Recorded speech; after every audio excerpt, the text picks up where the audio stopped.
पश्चिमी बंगाल में हिंसा कोई नई बात नहीं।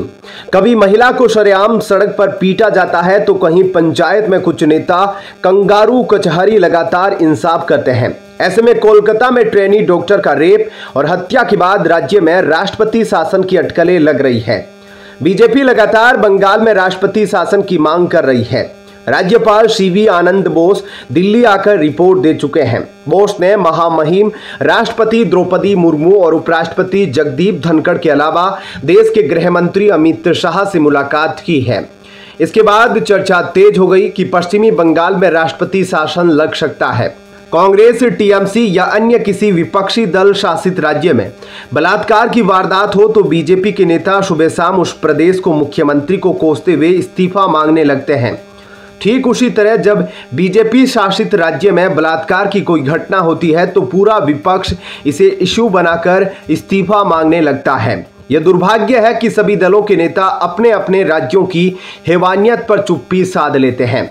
भाजपा ने बुधवार को कहा कि महिलाओं के खिलाफ अपराधों पर राष्ट्रपति द्रौपदी मुर्मू की टिप्पणी इस मुद्दे की गंभीरता को दर्शाती है और अब समय आ गया है कि दलगत राजनीति से ऊपर उठकर ऐसे मामलों में न्याय सुनिश्चित किया जाए। बीजेपी की यह प्रतिक्रिया राष्ट्रपति द्रौपदी मुर्मू द्वारा न्यूज एजेंसी पीटीआई के लिए लिखे गए एक विशेष हस्ताक्षरित लेख के बाद आई है, जिसमें उन्होंने पहली बार कोलकाता में एक डॉक्टर के बलात्कार और हत्या पर बात की और महिलाओं के खिलाफ जारी अपराधों पर अपनी पीड़ा व्यक्त की है।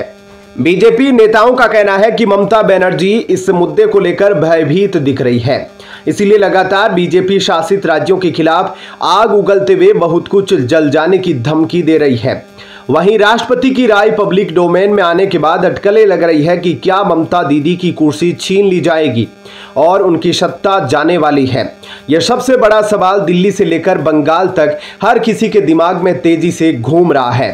राष्ट्रपति द्रौपदी मुर्मू ने महिलाओं के खिलाफ अपराधों पर आक्रोश जाहिर करने के साथ ही इस पर अंकुश लगाने का आह्वान करते हुए कहा कि बस बहुत हो चुका, अब वो समय आ गया है कि भारत ऐसी विकृतियों के प्रति जागरूक हो और उस मानसिकता का मुकाबला करे जो महिलाओं को कम शक्तिशाली, कम सक्षम और कम बुद्धिमान के रूप में देखती है। राष्ट्रपति देश की प्रथम नागरिक है, भारत की सेना की सर्वोच्च कमांडर है, वो एक महिला है। देश की हर बेटी उसमें अपनी मां की छवि देखती है। ऐसे में कोलकाता कांड पर राष्ट्रपति के बयान से मामले की गंभीरता और गहराई को समझा जा सकता है। शायद यही डर दीदी यानी मुख्यमंत्री ममता बनर्जी को लगने लगा होगा कि जिस तरह बीजेपी नेता टीएमसी की सरकार को गिराने की बात कर रहे हैं, उनका इस्तीफा मांग रहे हैं। ऐसे में महिला राष्ट्रपति की राय को आधार बनाकर कहीं केंद्र की सरकार आर्टिकल 356 का इस्तेमाल करके उनकी सरकार तो नहीं गिरा देगी।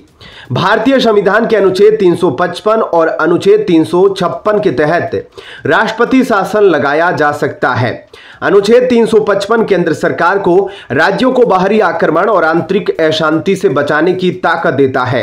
अनुच्छेद 356 के तहत राष्ट्रपति को यह शक्ति प्राप्त है कि वो राज्य में संवैधानिक तंत्र के असफल या कमजोर पड़ जाने पर राज्य सरकार की शक्तियों को अपने अधीन ले सकता है। चलिए फिलहाल इस वीडियो में इतना ही। आने वाली अपडेट के लिए जुड़े रहिए। कमेंट सेक्शन में अपनी राय जरूर बताइएगा। धन्यवाद। जय हिंद।